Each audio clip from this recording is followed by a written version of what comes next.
Hi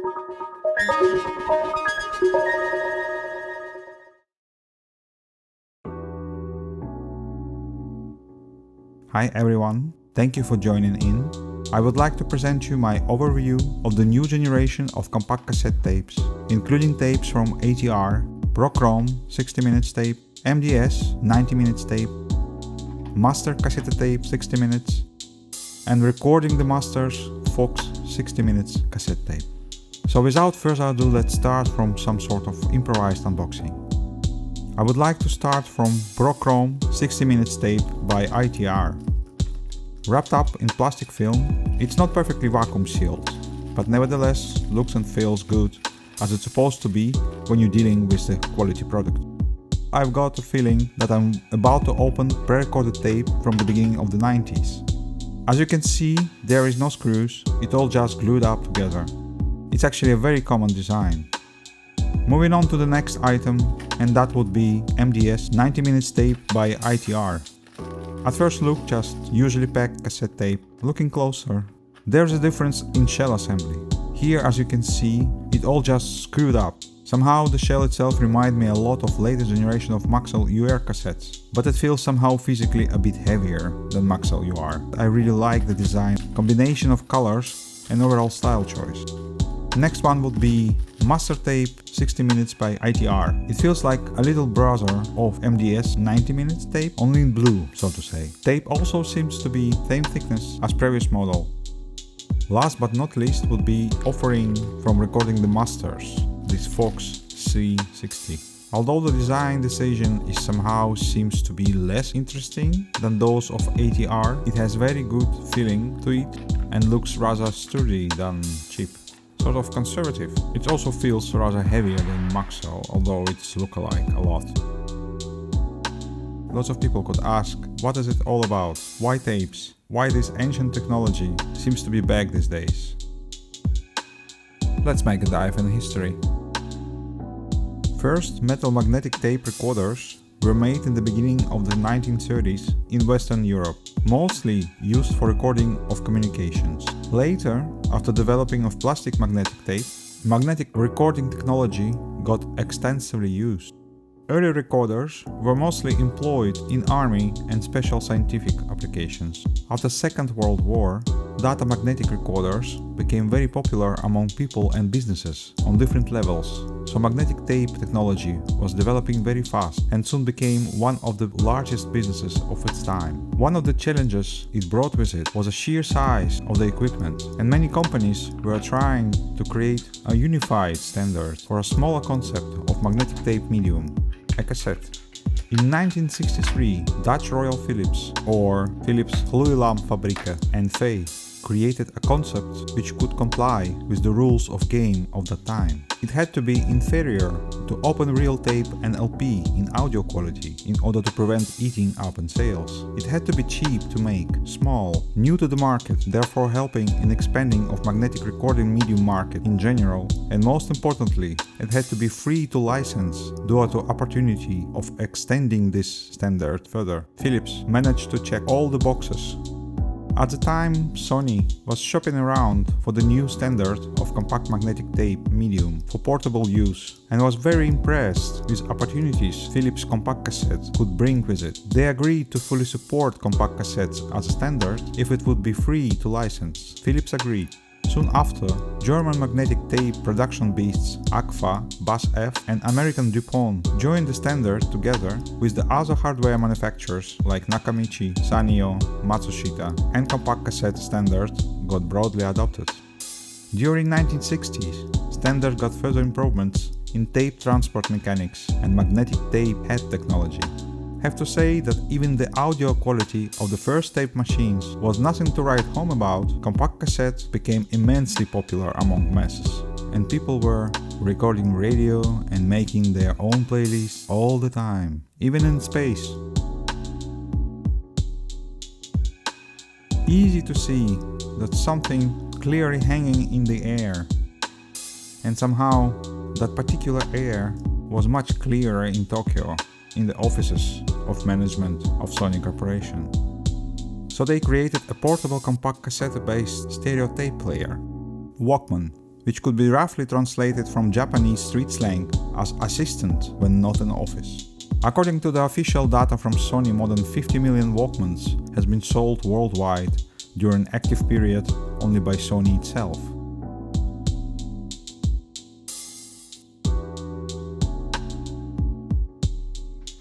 The other big cassette tape story would be developing of so-called boomboxes, or personal hi-fi portable systems. It went so well that even now, after all this time, we got some of the new models made specifically for this segment of market.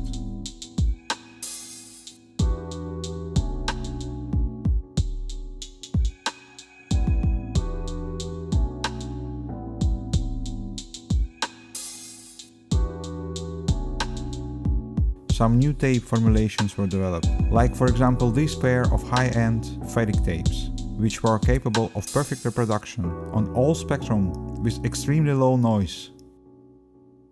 Anyway, those tapes were recommended to use in double cup stained level of tape recorder mechanics, like these machines for example. Because of environmental precautions and some quality issues, real chrome tapes were substituted with different formulation tapes, following same standards, like those over here.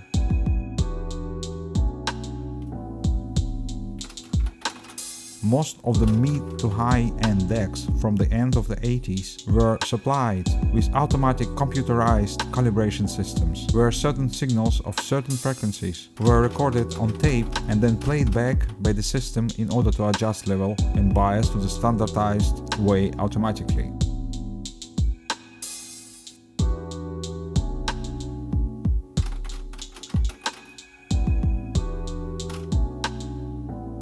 Special shout-out for these two absolute leaders of the market of that time, perfect cassette tapes. This Type 2 cassettes became default standard in Type 2 class, will be remembered as unified hi-fi recording standard medium of 1980s and 1990s too. Compact cassette itself and the story of developing of this standard will be a fantastic example of business cooperation. Unified standard made possible expansion of business, recreation and extension of magnetic medium market, many new jobs, of course, and lots of fun with playlists. Sincerely hope that some of that was somehow useful, so let's start with our tests. As I remember from before, the easiest way to test cassette tape is to simply rewind it. Ideally, shell assembly not supposed to produce any noise during rewinds.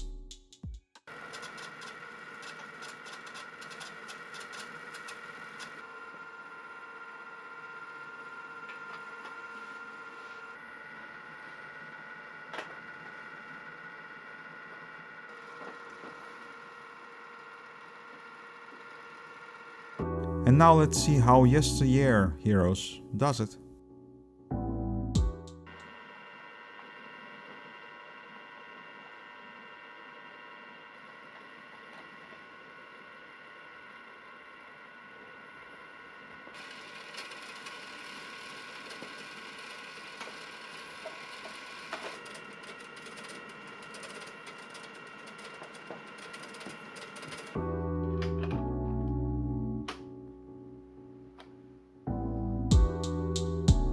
As you could hear, there is a clear difference from one tape to another, but let's come back to it later.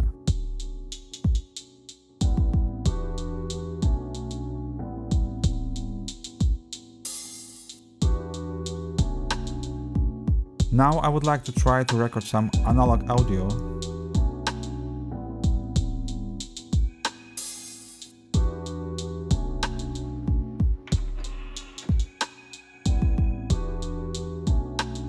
I would love to start from this Fox 60. According to the recording the masters themselves, they used original BASF Ferro extra formulation. Let's calibrate it first. I've got here manual calibration deck, which I personally prefer. I will start from bias. And as you can see, it's reacting very well.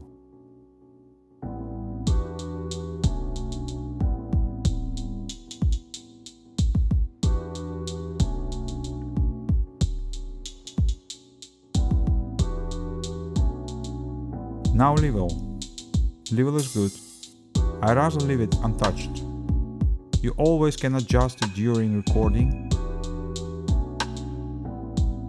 Now go back to check if there is no changes in bias calibration. Now it's looked pretty stable.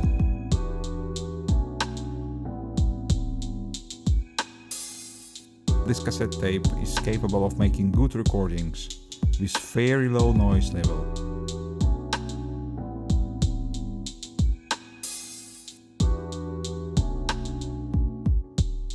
Moving on. Let's check out this beauty. MDS 90 minutes tape by ATR. I could calibrate it very easily. The tape itself is good responsive, even dare to say bright sounding, with good noise level. Overall I was very pleased with results. Until 30 minutes later.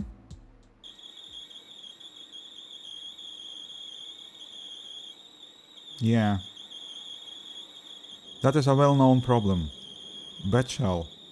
Happily you can change the shell if you opt to save the tape, but otherwise it's useless. Clear disappointment. Now master tape 60 minutes by ATR. It seems not much different from previous model. Tape itself is good, fair noise level. After some 50 minutes of recording I've heard that squeaky noise again, so I have to describe it as another failure. And now moving on further to ProChrome 60 minutes by ATR.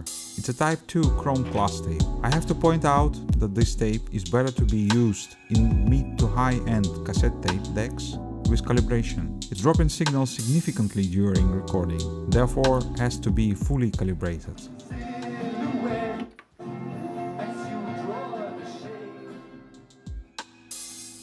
Overall, I was quite satisfied with recording quality of this tape. And yes, it does remind me of Chrome Super of BASF. Seems to be not exactly identical, but extremely close to. Kudos to ATR for bringing back Chrome Class compact cassette tapes. Sincerely appreciated.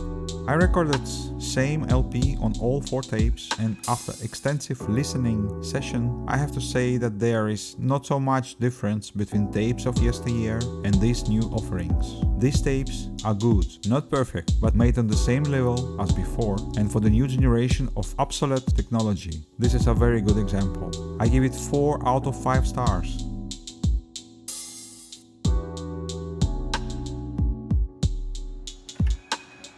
To be exact, I could compare it in quality to the compact cassette made somewhere in the beginning of the 1980s. According to those standards, Fox 60 minutes tape and Chrome Pro can be described as top dogs, for sure.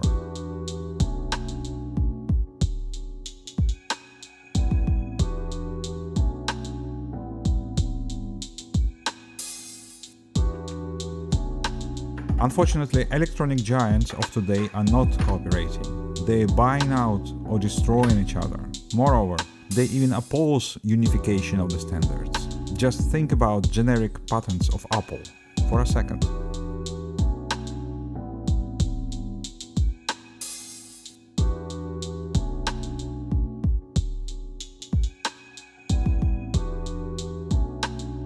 And the winner is...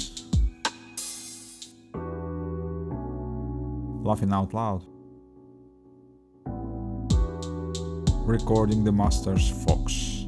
From all 4 tapes I've tried, this one was the most reliable and predictable during recording. Just good overall. Actually the cheapest one too. Second best will be Chrome Pro by ATR. It is a good tape. Real old days good formula, but required precise calibration in order to get quality recording. Therefore, not that versatile as Fox. Unfortunately, MDS 90 minutes cassette and master tape 60 minutes failed the test. That bad quality shell prevented them from being properly tested. Kudos to ATR and Recording the Masters for keeping it up. Big respect. Thank you for joining in. Thumbs up if you liked it. Please subscribe and see you all next time.